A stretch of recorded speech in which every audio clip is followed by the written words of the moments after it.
I'm going to keep reading this article. It's part 2 here. And I think I left off with right around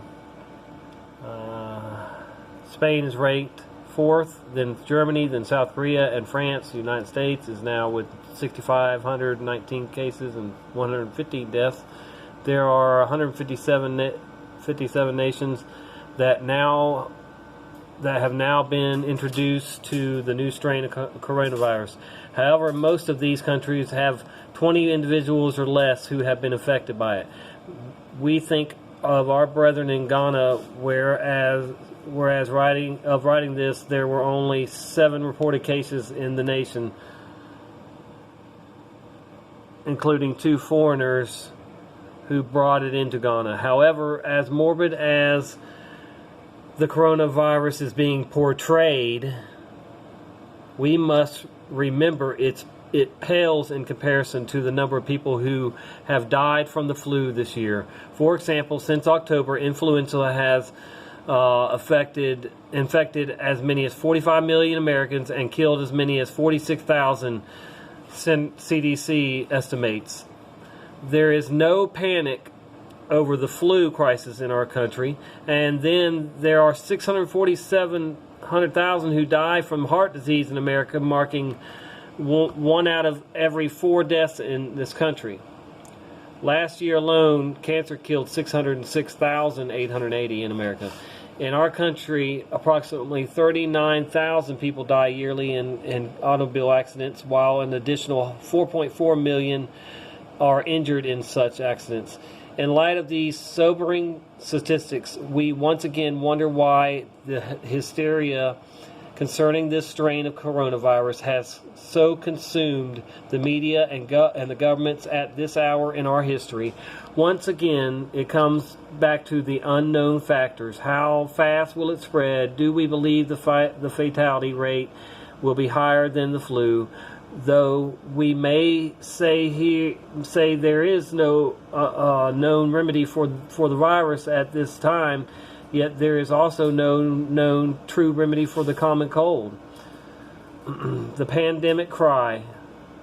The World Health Organization, WHO, has declared this event to be a pandemic crisis, an epidemic of global consequences. Although the term pandemic has been used for an epidemic over a large area of a nation or continent, this event is the first time the term pandemic has been applied to an event across the entire plane.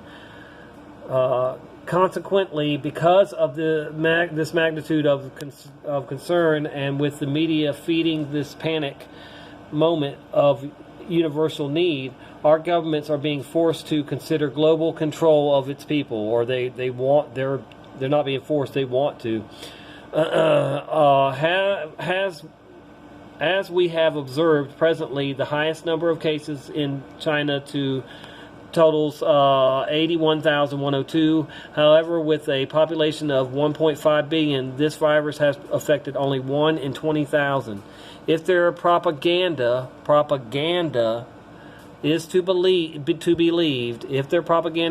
be believed, they declare they have brought the curve of its progression down. To keep these numbers in perspective, 150 million Chinese would need to at least contract the virus illness to reach the same proportion of Americans who have contracted the flu this season, 10% of its population. But dear reader, we must see beyond this medical scare of this so-called pandemic virus. We must consider what could come out of this event in light of Scripture. As a Christian, we must candidly back away from the panic and hysteria and ponder several questions. Is the virus of the devil to destroy the plane? Is this of the Chinese government to control the medicine we buy from them, which they now have threatened to withhold from the U.S.? Is this being manipulated by the Democratic Party to destroy the presidency of Donald Trump in order to secure a socialistic takeover where the government must step in to control our very existence for survival? Wow, that's big. Is this virus of God? As Christians, we must acknowledge our country and the world are long overdue for judgment. Potentially, this could be used as a prelude judgment upon the earth before the Great Tribulation period. The Great Tribulation period. He didn't even say the Tribulation period. He said before the Great Tribulation period. I know that he believes we are close or in it. But whatever we conclude from the above questions, we must biblically acknowledge that God is ultimately behind this, permitting it for a reason. Though we could give explanations for most of the calamities and crises of history, Scripture bears the infallible record that infliction, sickness, famine, pestilence, and drought recorded in biblical history were brought upon the nations by God Himself. There certainly have been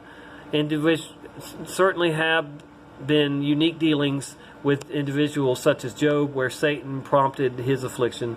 Nevertheless, God never had to give both divine permission for these afflictions as well. God still had to give both divine permission for these afflictions as well as divine limitations to the extent of the devil. All right, the devil could go. It must be also acknowledged that when Job spoke of his afflictions, he never mentioned the devil.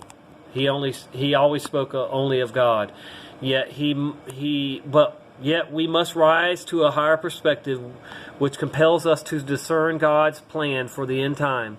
Before His Son comes to set up His kingdom, His plan necessitates that the Antichrist come forth to rule the world for at least a season.